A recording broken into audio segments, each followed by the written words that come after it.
Question number 6 है MINE mine is a parallelogram. ठीक है, find the values of A, B and C। ठीक है, ये एक पैरेललोग्राम दिया हुआ है MINE, राइट। और इसमें हमें क्या निकालना है, values of A, B and C निकालने हैं। ठीक है, यहाँ A है, यहाँ B है और यहाँ C है, जैसा कि आप देख रहे हैं डायग्राम में, राइट। तो इसकी वैल्यूज निकालनी है। तो चलिए इसका सॉल्यूशन देखते हैं। सबसे पहले हम लिखते हैं given MINE is a parallelogram.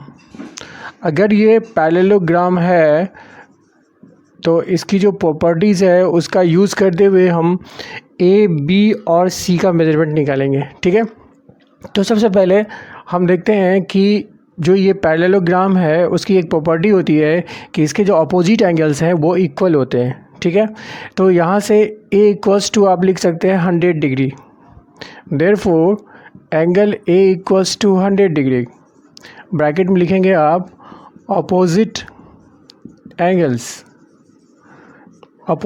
है पैरेललोग्राम के, तो इसकी प्रॉपर्टी है कि ये दोनों क्या होते हैं, इक्वल होते हैं। तो इससे डायरेक्टली हमें A की वैल्यू निकल गई। तो A की वैल्यू निकालने में हमें तो कुछ करना नहीं पड़ा क्योंकि direct A equals to 100 degree निकल गया। अब चलिए हमें B और C की वैल्यू निकालनी है। यहाँ लिख देते हैं A equals to 100 degree. Similarly we can say that जितना एंगल ये है उतना एंगल ये भी होगा, राइट, क्योंकि सेम प्रॉपर्टी अप्लाई हो रहा है, अपोजिट एंगल्स आर इक्वल। तो हम लिख सकते हैं also angle MEN equals to angle C, right, opposite angles. Okay, now इसकी वैल्यू में आप लिख सकते हैं एंगल C। अब चलिए देखिए, ये एक पैरेललोग्राम है तो इनके जो चारों एंगल्स हैं उनका सम कितना होगा, 360 डिग्री होगा। ये तो क्वाड्रेटर की प्रॉपर्टी होती है, तो पैरेललोग्राम तो क्वाड्रेटर है ही, तो we can apply this property here. Now angle C plus 100 degree plus angle C plus 100 degree equals to कितना हो जाएगा, 360 degree. This angle plus this angle plus this angle plus this angle, इन चारों का सम कितना हो गया, 360 डिग्री। यहाँ लिख सकते हैं sum of all angles of a parallelogram, right. ये कितना होता है, 360 डिग्री होता है। तो यहाँ से इसको हम सॉल्व करते हैं आगे। तो देखिए एंगल C और एंगल C कितना होगा, ट्वाइस ऑफ एंगल C हो जाएगा, प्लस 100 कितना होगा, 200 डिग्री हो जाएगा, इक्वल्स टू 360 डिग्री हो जाएगा, राइट। यहाँ से आप लिखेंगे twice of angle C equals to 360 degree minus 200 degree, that is 160 degree. फिर आगे इसको सॉल्व करेंगे तो एंगल C कितना हो जाएगा, ट्वाइस जो है ये 2 जो है जब इस तरफ आएगा तो कितना हो जाएगा आपका 160 डिग्री अपॉन 2 हो जाएगा। और यहाँ से आप लिख सकते हैं angle C equals to 80 degree, right, 2 8 जा 16। ठीक है, तो एंगल C हमारा निकल गया कितना, 80 डिग्री। अब हमें एंगल B निकालना है। तो एंगल B निकालना बहुत ही आसान है। कैसे, तो ये एक लीनियर पेयर है, this angle plus this angle should be equal to 180 degree. Also angle B plus angle C equals to 180 degree. कहाँ से, तो लीनियर पेयर से। अब इस वाले इक्वेशन में आप लिखेंगे, चलिए नीचे ही लिख लेते हैं यहाँ पे, और angle B plus angle C की वैल्यू कितनी है, 80 डिग्री है, इक्वल्स टू 180 डिग्री। अब इसको आगे सॉल्व करते हैं तो एंगल B हो जाता है आपका 180 डिग्री, और ये 80 डिग्री इधर जाएगा राइट साइड, तो कितना होगा, माइनस 80 डिग्री। यहाँ से हो जाएगा angle B equals to 100 degree.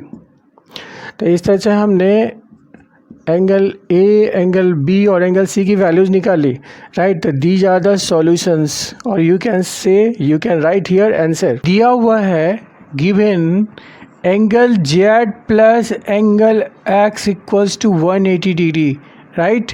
This is the condition, लिखा हुआ ना, if this equals to 180 degree. कहने का मतलब अगर ऐसा है तो क्या, कैन क्वाड्रिलेटरल WXYZ। तो यहाँ एक क्वाड्रिलेटरल भी बना लेते हैं हम। यहाँ पे लिखेंगे कि आंसर जो है वो क्या हो जाएगा, नो हो जाएगा, right? Because it is not necessary that if the sum of the two opposite angles is 180 degree then the quadrilateral will be a parallelogram. ये ऐसा कोई ज़रूरी नहीं है, क्योंकि for a parallelogram the other conditions must be satisfied. Okay, now come to the section B. Section B में कहता है कि अगर W X equals to Z Y है, अगर W X equals to Z Y है, ठीक है, तो ये तो इक्वल वाला कंडीशन है नहीं, अब तो इसको यहाँ से मिटा देते हैं, ठीक है, क्योंकि कंडीशन सिर्फ और सिर्फ क्या है, बी नंबर में जो दिया है वो वाला कंडीशन है, ठीक है। तो कहने का मतलब डब्ल्यू एक्स इक्वल टू कितना है, जेड वाई, ये दिया है आपका 10 सेंटीमीटर और ये भी दिया है 10 सेंटीमीटर, ठीक है। ऐसा क्वाड्रिलेटरल में होता है, हाँ होता है।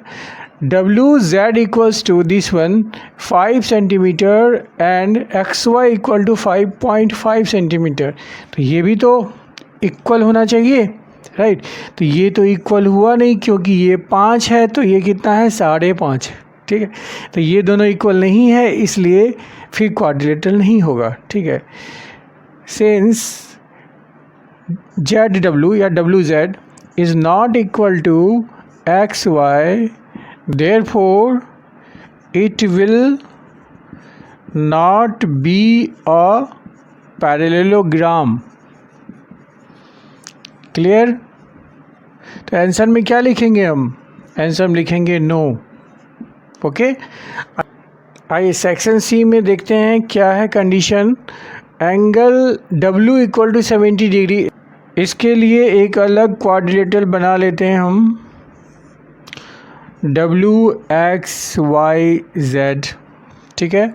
अब कंडीशन है कि एंगल डब्ल्यू इक्वल टू कितना दिया हुआ है, 70 degree, this angle is 70 degree and angle Y दिया हुआ है आपका 65 degree, this angle is given to 65 degree.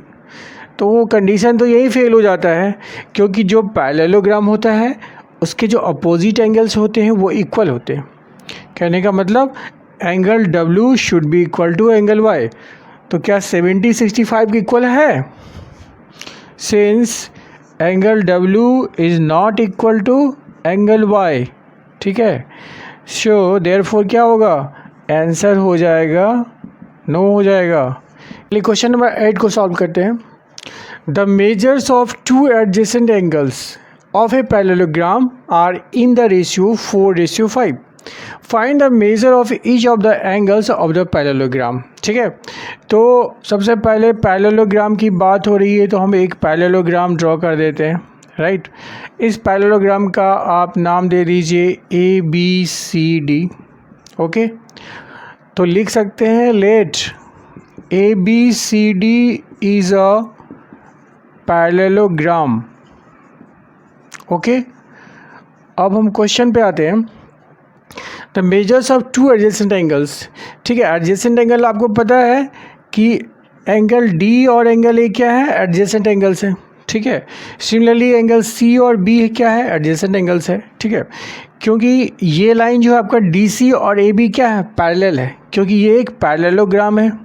ठीक है, पैरेललोग्राम में क्या होते हैं, ये साइड और ये साइड जो अपोजिट साइड्स है वो क्या होते हैं, पैरेलल होते हैं। ठीक है, अगर ये पैरेलल है तो ये angle this angle and this angle will be adjacent angles, और इन दोनों का सम कितना होता है, 180 डिग्री होता है। ठीक है, ये भी हमको पता है from the properties of parallelogram. देखिए, कोई भी क्वेश्चन सॉल्व करने से पहले आपको जो भी क्वाड्रिलेटरल है उसका सारा प्रॉपर्टी क्या है वो आपको याद रहना चाहिए। ठीक है, अगर आपको सारा प्रॉपर्टी याद है सारे क्वाड्रिलेटरल्स के, चाहे वो पैरेललोग्राम हो, चाहे रोम्बस हो, चाहे वो स्क्वायर हो, रेक्टेंगल हो, तो आप क्वेश्चन को सॉल्व कर पाएंगे। ठीक है, चलिए इस क्वेश्चन में कह रहा है कि जो एडजेसेंट एंगल्स हैं पैरेललोग्राम के, ठीक है, वो क्या है, इस रेशियो में है 4:5। ठीक है, तो हम मान लेते हैं यहाँ पे लेट angle A equals to 4x and angle D equals to 5x। As per the given ratio in the question, हमने मान लिया है इन दो एंगल्स को कितना कितना 4x और 5x। ठीक है, now since angle A and angle D are adjacent angles, okay, therefore angle A plus angle D equals to 180 degree, right. तो इसको हम लिख सकते हैं, एंगल ए को कितना लिख सकते हैं 4x, और एंगल डी को कितना लिख सकते हैं 5x इक्वल्स टू 180 डिग्री, कोई प्रॉब्लम नहीं। और 4 + 5 9x इक्वल्स टू कितना हो जाएगा 180 डिग्री, और यहाँ से आपका नीचे ही लिख लेते हैं, यहाँ से आपका x हो जाएगा 180 डिग्री अपॉन 9 हो जाएगा, तो 9 2 = 18 और 0, therefore x equals to 20 degree. अगर x निकाल लिए आप तो हम एंगल्स निकाल सकते हैं, ओके।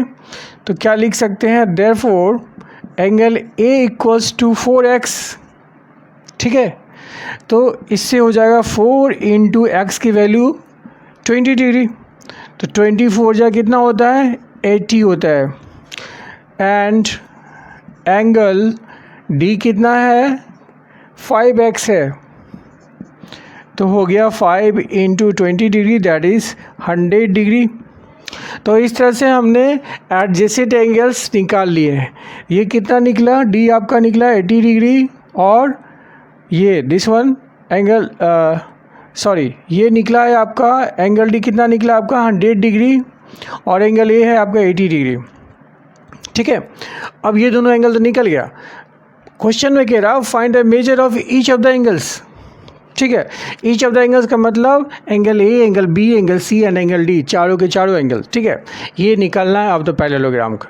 तो क्या ये दोनों एंगल निकल गया तो ये दोनों एंगल निकाल सकते हैं? हाँ बिल्कुल निकाल सकते हैं। कैसे निकाल सकते हैं? क्योंकि ये एंगल इस एंगल के अपोजिट, और अपोजिट एंगल्स क्या होते हैं, इक्वल होते हैं पैरेललोग्राम के। So angle B equals to angle D होता है। ये दोनों क्या है, अपोजिट एंगल्स हैं, और ये अपोजिट एंगल क्या होते हैं, पैरेललोग्राम में इक्वल होते हैं। सो हम लिख सकते हैं यहाँ पे कि अपोजिट एंगल्स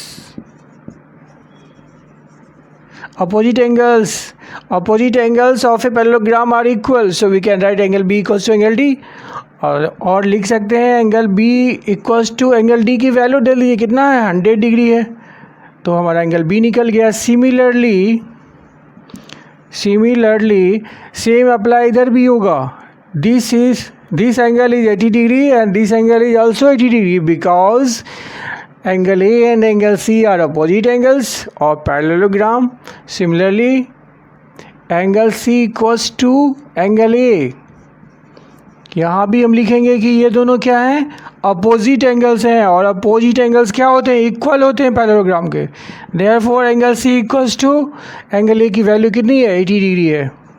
तो these are the answers, right.